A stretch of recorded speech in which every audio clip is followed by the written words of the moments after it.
30শে April 1908 রাত 8:30টার অন্ধকার।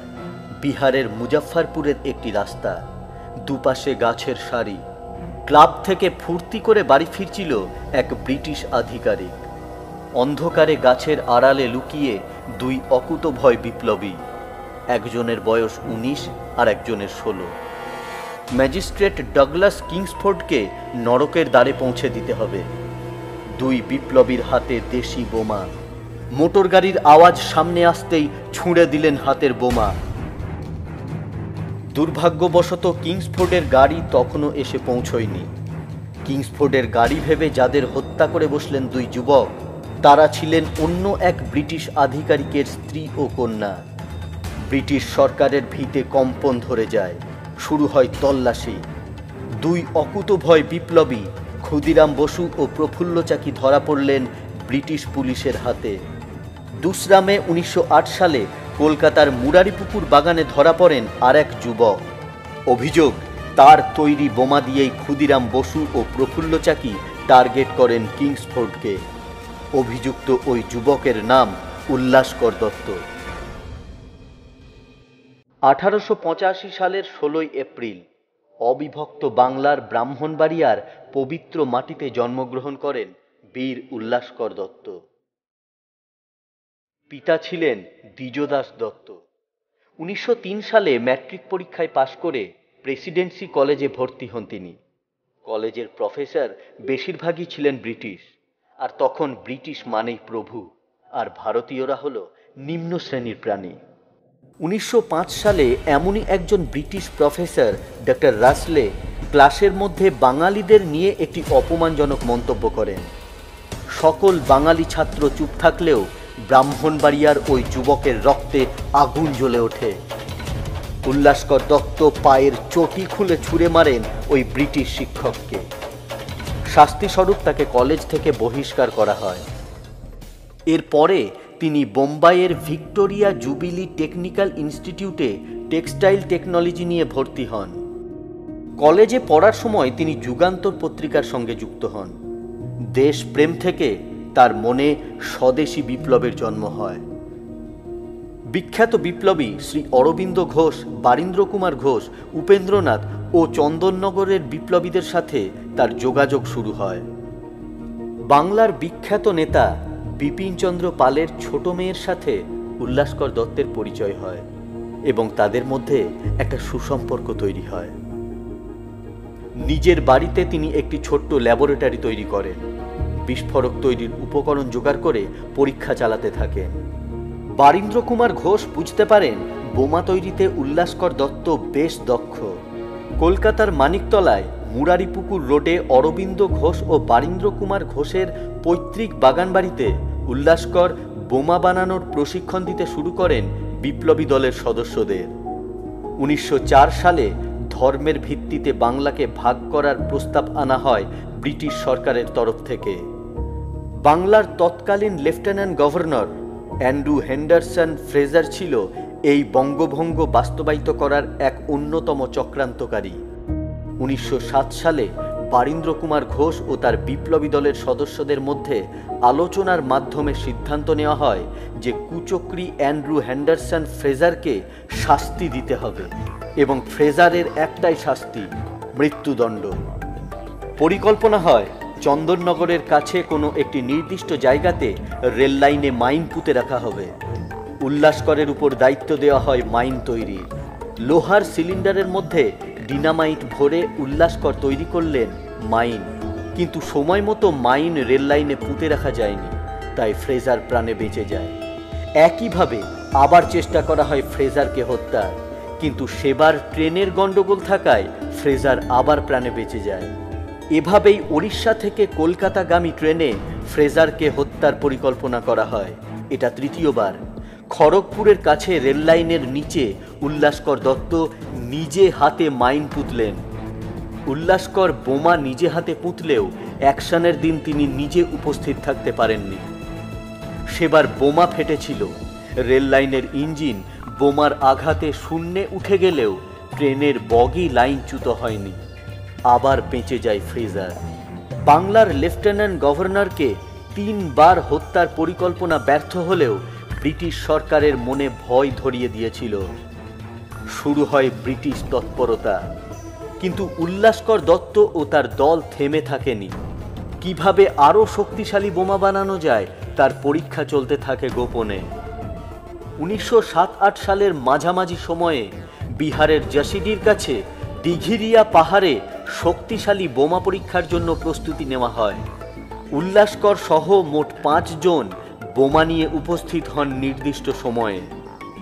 বোমাটি ছোঁড়া হলে প্রচণ্ড বিস্ফোরণ ঘটে।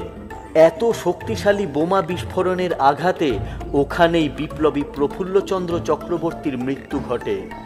গুরুতর আঘাত পান উল্লাসকর দত্ত। না, বোমার স্প্লিন্টারের আঘাত উল্লাসকরকে দমিয়ে রাখতে পারেনি। তিনি সুস্থ হলে তার সাথে যোগাযোগ হয় মেদিনীপুরের হেমচন্দ্র দাস কানঙ্গের সাথে। এই হেমচন্দ্র দাস 1906 সালে বিদেশ যাত্রা করেন এবং 1 বছরের বেশি সময় ধরে ইউরোপের বিভিন্ন দেশে ভ্রমণ করে তিনি বিস্ফোরক তৈরির আধুনিক কৌশল শিখে আসেন এবং উল্লাসকর দত্তের সাথে একযোগে বিস্ফোরক তৈরির কাজ করতে শুরু করেন। বাংলার ঘরে ঘরে বাঙালি কিশোর যুবকেরা স্বদেশী মন্ত্রে দীক্ষিত হয়ে উঠছিল। বিপ্লবীদের হাতে অস্ত্র হয়ে উঠছিল নিত্যসঙ্গী। এ সময় বিপ্লবী দলকে দমিয়ে রাখতে না পারলে ব্রিটিশ সরকারের শেকড় ভারতের মাটিতে রক্ষা করা অসম্ভব হয়ে পড়ছে। তাই যেভাবেই হোক সমস্ত বিপ্লবীদের মনে আতঙ্ক তৈরি করতে হবে। সামান্যতম ও সরকারি বিরোধী কাজে যুবক যুবতীদের অ্যারেস্ট করে চলতে থাকে অমানবিক নির্যাতন, জেল, ফাঁসি, দ্বীপান্তর।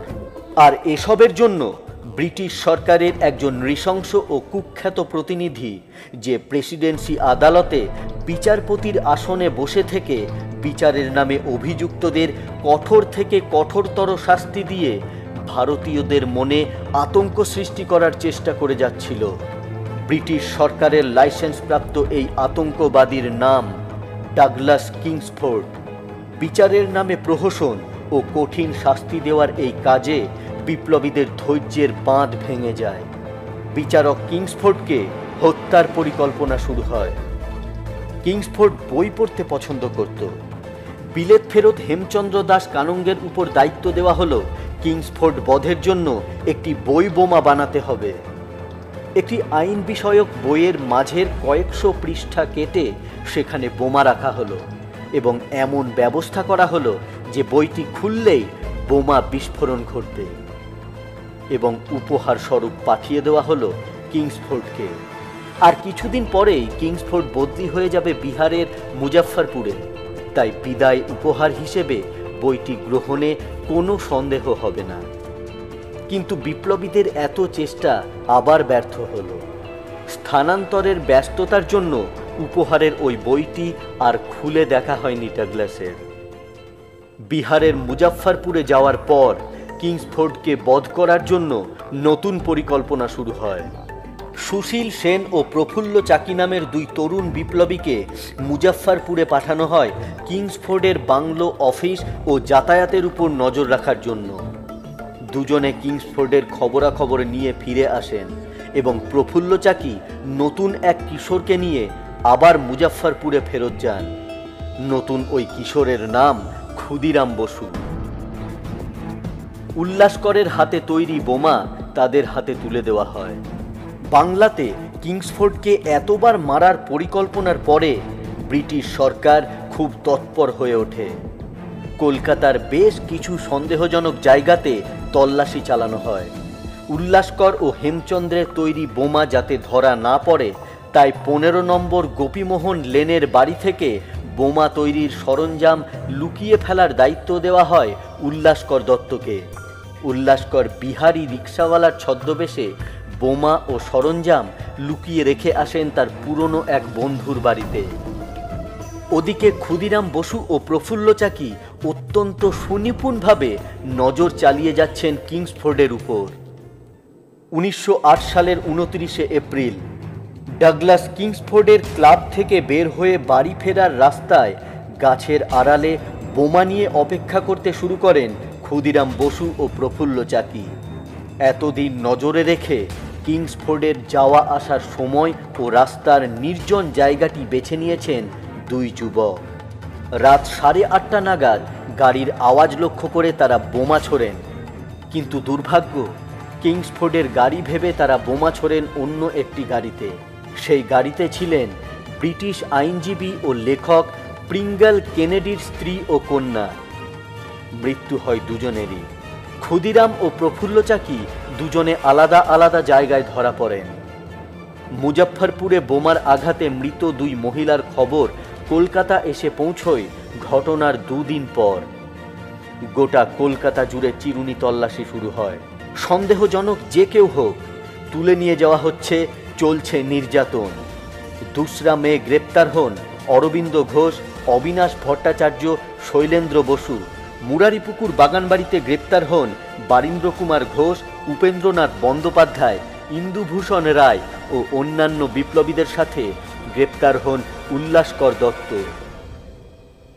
প্রায় 33 জন বিপ্লবীকে সেদিন গ্রেপ্তার করা হয়। 4 মে ষড়যন্ত্রের সমস্ত দায় স্বীকার করে নেন বারীন্দ্র কুমার ঘোষ, ইন্দুভূষণ রায়, বিভূতিভূষণ সরকার, উপেন্দ্রনাথ বন্দ্যোপাধ্যায় এবং উল্লাসকর দত্ত। সংগঠন রক্ষার জন্য সম্পূর্ণ ঘটনার দায় তারা নিজের কাঁধে তুলে নেন। আলিপুর জেলে নিয়ে যাওয়া হয় সকলকে। শুরু হয় বিচার, যা আলিপুর বোমা মামলা নামে ইতিহাসে বিখ্যাত। মামলা চলাকালীন শ্রীরামপুরের জমিদার বাড়ির ছেলে নরেন্দ্রনাথ গোস্বামী রাজসাক্ষী হতে রাজি হন। তাকে আলাদা করে পুলিশি পাহারা দিয়ে রাখা হয়। কানাইলাল দত্ত এবং সত্যেন্দ্রনাথ বসু জেলের মধ্যেই পিস্তল জোগাড় করে বিশ্বাসঘাতক নরেন্দ্রনাথ গোস্বামীকে জেলের হাসপাতাল চত্বরেই গুলি করে হত্যা করেন। কানাইলাল দত্ত এবং সত্যেন্দ্রনাথ বসুর ফাঁসির সাজা হয় রাজসাক্ষীকে হত্যার অপরাধে।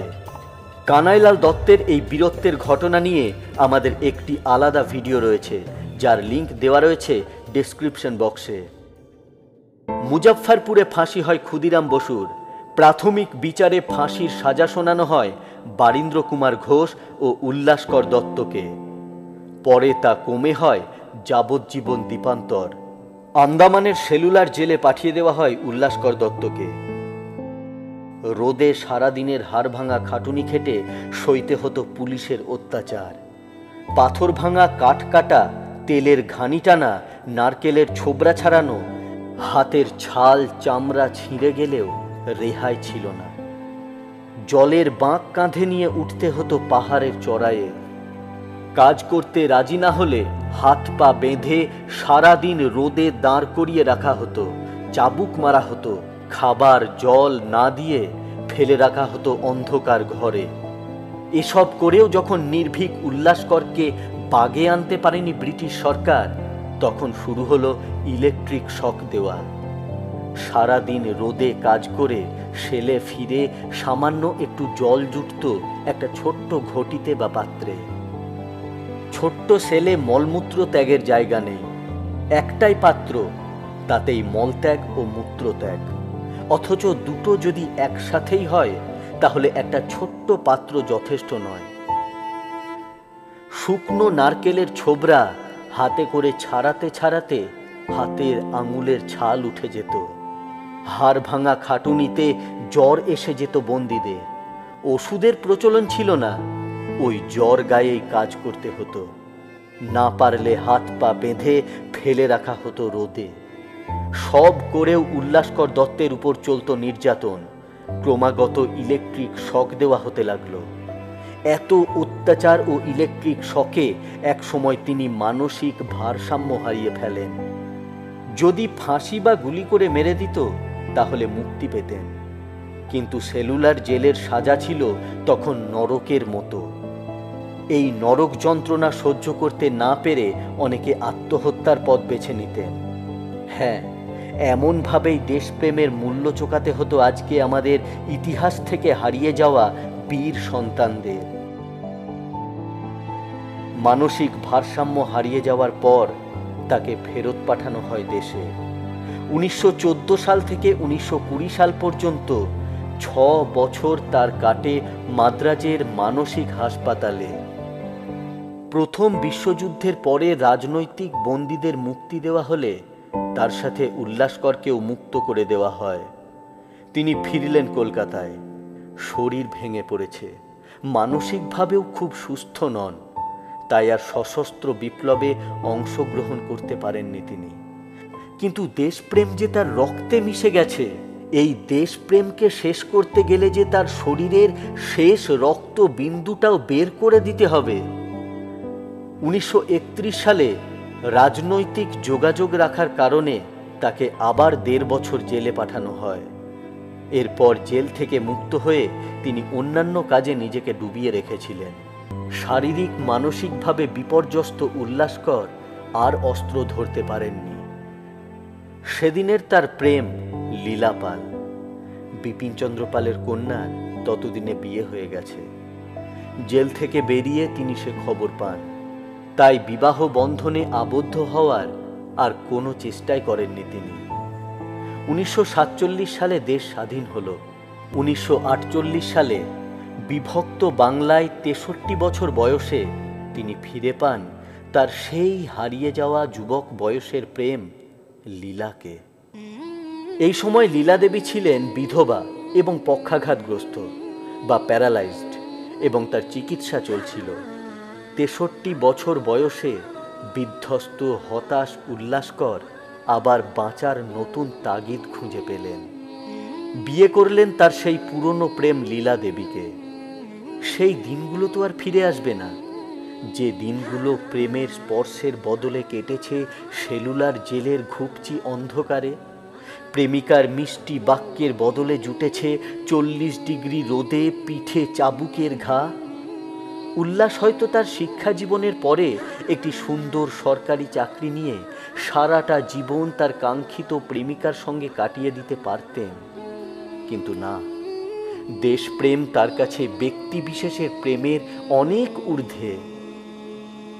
দেশমায়ের সেবা থেকে অবসরের পরে তিনি সেবা করতে শুরু করলেন লীলা দেবীর।